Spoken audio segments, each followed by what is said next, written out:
हिमालय की ऊंचाइयों पर बसी ये गुफा आज भी रहस्यों से भरी है।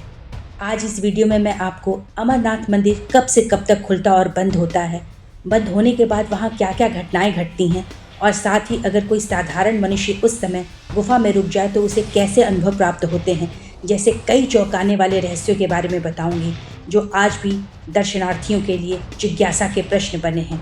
तो चलिए अमरनाथ के इस रहस्यमयी वीडियो को शुरू करें।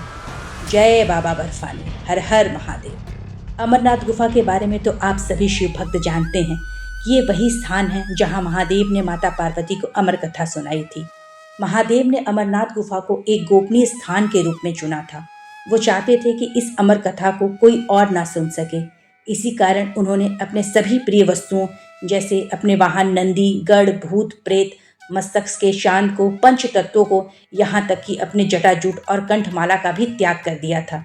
लेकिन ये कथा एक जोड़े कबूतरों ने छुपकर सुन ली थी और वो भी जीवन मृत्यु के बंधन से मुक्त होकर आज भी यहाँ वास करते हैं और कुछ ही शिव भक्तों को दर्शन देते हैं।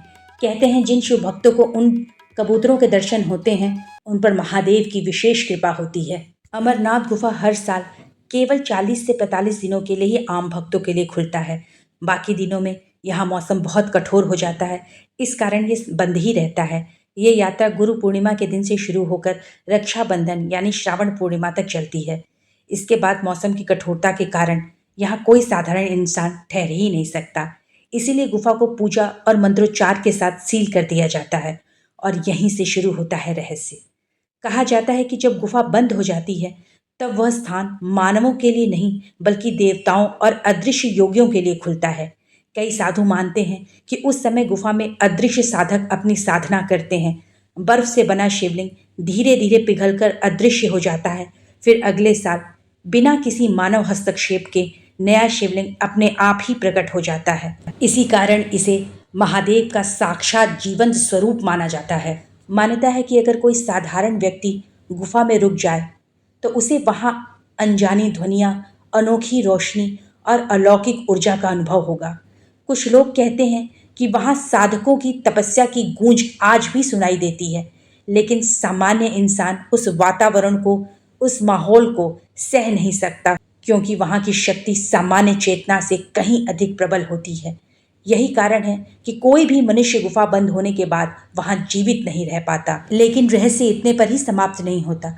अमरनाथ गुफा का एक और बड़ा रहस्य है यहाँ पे कथा सुनने वाले कबूतरों का जोड़ा। भक्तों का मानना है कि ये वही जोड़ा है जो शिव पार्वती की अमर कथा सुनकर अमर हो गए थे। लेकिन सवाल ये है कि जब अमरनाथ गुफा हर साल सिर्फ 40 से 45 दिन के लिए ही आम भक्तों के लिए खुलता है और उसके बाद यहाँ की मौसम की कठोरता के कारण गुफा को बंद कर दिया जाता है, तो ये जोड़े कबूतर कहाँ चले जाते हैं? क्योंकि यहाँ का मौसम सामान्य प्राणियों के लिए तो नहीं है। तो कहा जाता है कि जैसे ही गुफा सील की जाती है ये कबूतर अदृश्य होकर शिवलोक में चले जाते हैं और अगले साल जब गुफा खुलती है तो अचानक भक्तों को फिर दर्शन दे देते हैं। इसी कारण इनके दर्शन का मिलना भी मोक्ष और अमृतत्व का संकेत माना जाता है। तो दोस्तों, अमरनाथ सिर्फ एक मंदिर नहीं बल्कि यह वह स्थान है जहां मानव और देवताओं की दुनिया के बीच का अदृश्य द्वार मौजूद है, जहां भक्तों के लिए मात्र 40 से 45 दिन ही खुला रहने वाला ये दिव्य द्वार साल के पूरे समय में केवल अलौकिक शक्तियों का धाम बन जाता है। यही है अमरनाथ का सबसे बड़ा रहस्य, यही है अमरनाथ की सबसे बड़ी कथा। इसी कारण ये स्थान आज भी दिव्य है और यहाँ पे महादेव साक्षात विराजते हैं और केवल देवताओं को नहीं, साधारण व्यक्तियों को, साधारण मनुष्यों को भी अपने दर्शन देकर तारते हैं। हर हर महादेव। जय बाबा बर्फानी। धन्यवाद।